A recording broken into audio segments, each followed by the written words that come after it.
Namaskar and good morning, India.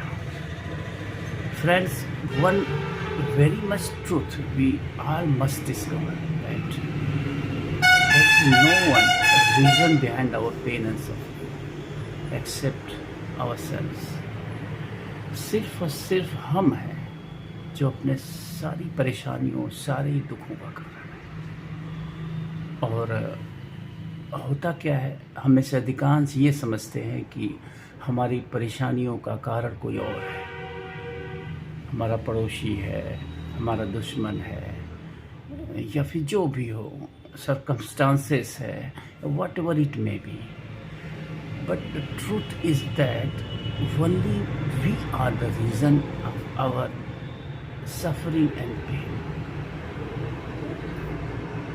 आप देखेंगे कि जो हमारी ग्रीड है, ग्रीड मतलब लालच,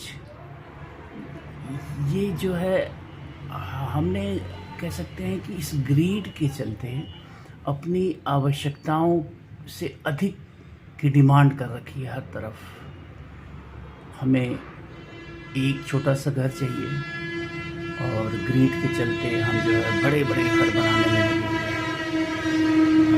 अहंकार के चलते, दिखावा के चलते कि दुनिया जो है मुझे बड़े आदमी समझे, रिच समझे, महान समझे, सबसे अलग समझे। एक गाड़ी की जगह 4-4 गाड़ियां लोगों ने रखी है। जिन 2-3 कपड़ों में काम चल सकता है उसकी जगह 10-20 कपड़े लोगों ने रखे हैं। ब्रांडेड की एक लड़ाई चल रही है। ब्रांडेड के नाम पे हम वही कपड़े जो 500-1000 रुपये में ख़रीद सकते हैं, उस ब्रांडेड के नाम पे वही कपड़े हम 10,000-12,000 में ख़रीद रहे हैं। यानी कि हम खुद ठगवा रहे हैं अपने आप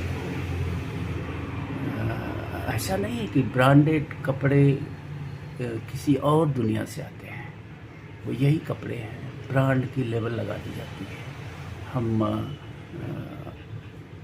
सड़क किनारे जो ईमानदारी से गरीब चाय बेचता है, अच्छी चाय बेचता है, ईमानदारी से चाय बेचता है, तो 10 रुपये की चाय पीने के बजाय हम रेस्टोरेंट में जाके 100-50 रुपये या स्टार होटलों में कुछ लोग जाते हैं और भी अधिक कीमत पे चाय पीते हैं।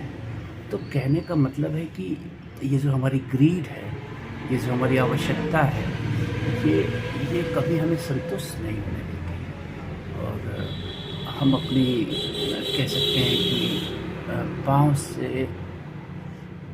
ये कह सकते हैं कि चादर से अधिक हम अपनी पाँव फैलाने का सतत प्रयास करते रहते हैं।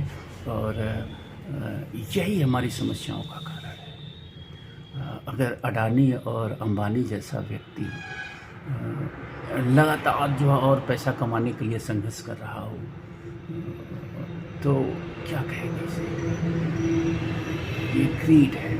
हाँ, मैं काम करने, बिजनेस बढ़ाने और पैसा कमाने की आलोचना नहीं कर रहा हूँ, लेकिन अगर ये संतुष्टि के साथ, यानी कि उस गीता का जो श्लोक है ना, कर्मण्येवाधिकारस्ते मा फलेषु कदाचन, यानी कि कर्म की भावना से, देश में रोज़गार बढ़ाने की भावना से, देश के विकास और उन्नति की भावना से अगर अडानी और अंबानी लगे हैं तो उनका स्वागत है। लेकिन अगर वो ग्रीड की भावना से, अधिक से अधिक संपत्ति अर्जित करने की भावना से, दुनिया और देश का सबसे अमीर बनने के अहंकार में अगर ये कर रहे हैं, तो निश्चित रूप से मैं कहूँगा कि ये उनके दुख का कारण है और वो निश्चित रूप से दुखी होंगी।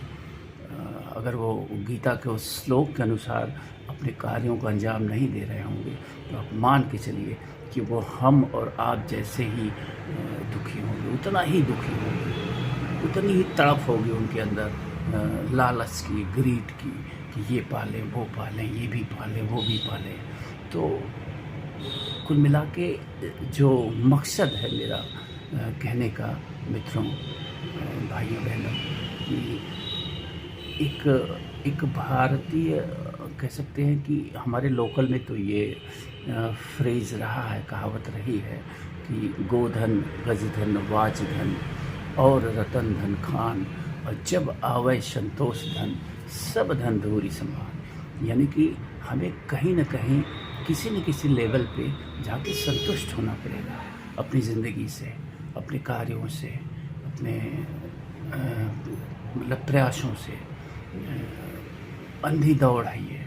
अगर आप ग्रीड को नहीं ख़त्म कर पाएंगे, अगर आप संतुष्ट नहीं हो पाएंगे, ठीक है, संतुष्ट होने का मतलब मैं ये नहीं कर रहा हूँ कि आप रुक जाइए, चलते रहिए, जीवन तो सतत यात्रा है, लेकिन हमें उस भाव से चलना होगा कि अभी मैं अपनी आवश्यकताओं के लिए नहीं लड़ रहा हूँ, मेरी आवश्यकताएं पूर्ण हो गई हैं।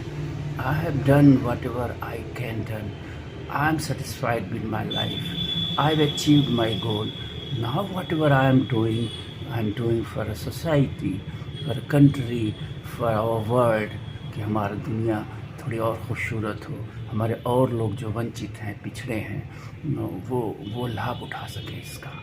तो इस भावना से लगातार आप जितना भी अर्जित करें, आप जितना भी कार्य करें, जितना भी अपने व्यवसाय को फैलाएं, अपने ज्ञान को बांटें, जो भी जिस भी फील्ड में आप हों, उस फील्ड में आप जितनी ऊंचाई तक जाएं, आपका स्वागत है। लेकिन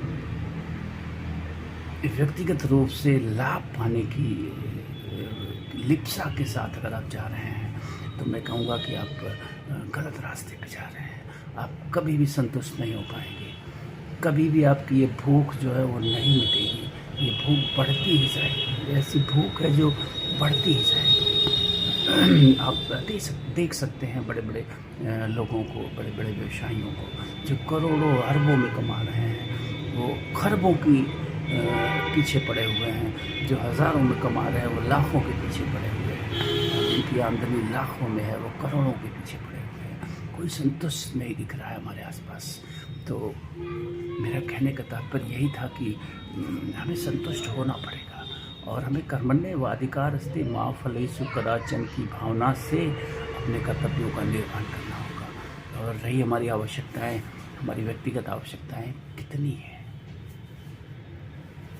बहुत कम है। अगर हम इस सत्य को स्वीकार करें तो हमारी व्यक्तिगत आवश्यकताएं बहुत ही कम है, बहुत ही कम है। मैं कह सकता हूँ बहुत ही कम है।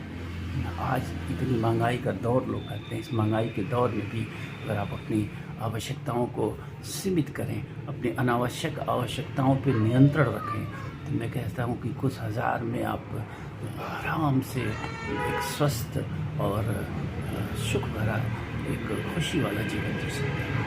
तो होड़ से बाहर निकलिए, इस होड़ से, संधि होड़ से बाहर निकलिए, अपने आप को पहचानिए कि आपके अंदर, आपके जीवन में जो पेन है, जो सफरिंग है, जो दुख है, इसका कारण कहाँ है, इसका कारण कहाँ है? आप पाएंगे कि इसका कारण सिर्फ और सिर्फ आपके अंदर।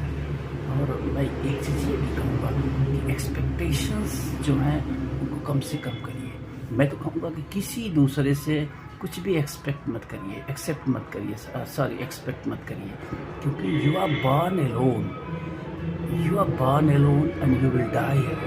आपके जो भी पाप और पुण्य है, जो भी सिन है या फिर जो भी है, वो उसके सिर्फ और सिर्फ आप अकेले भागीदार हैं।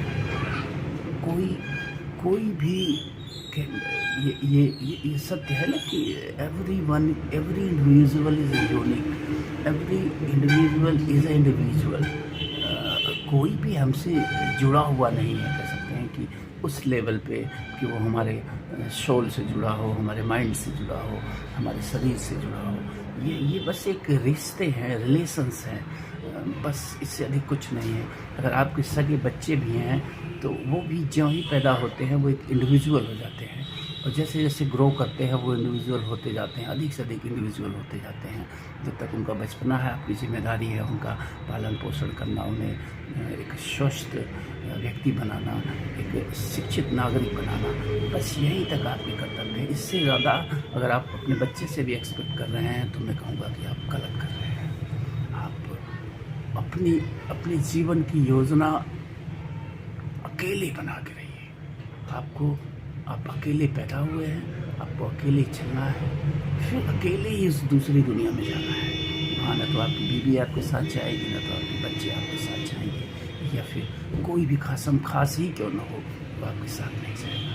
तो आज का यही मेरा कह सकते हैं संदेश था, यही मेरे विचार थे कि इस पे हम सभी को चिंतन करना चाहिए। पूरी दुनिया पीड़ित दिख रही है, परेशान है हर आदमी। असल में कोई कारण नहीं है हमें परेशान होने का, लेकिन हम फिर भी हम सब परेशान हैं। तो ज़रा सा चिंतन करिए, कभी अकेले बैठिए, आंखें बंद करिए, थोड़ा अंदर जाने की कोशिश करिए, पूछिए अपने आप से सवाल कि आप कौन हैं, क्यों आए, क्या कर रहे हैं, क्या करना चाहिए, क्या सही है, क्या गलत है। बस आप देखेंगे राह स्पष्ट दिखेगी। आत्मा हमारी है, वो हमारी पूरी यात्रा को जानती है। अपनी आत्मा से बात तो करिए, कभी अपनी आत्मा से पूछिए तो कि है मिस्टर, बताओ मुझे यार कि करना क्या है, हूँ मैं कौन, जाना कहाँ है, जाऊँ मैं किधर। तो नमस्कार, धन्यवाद, फिर मिलेंगे।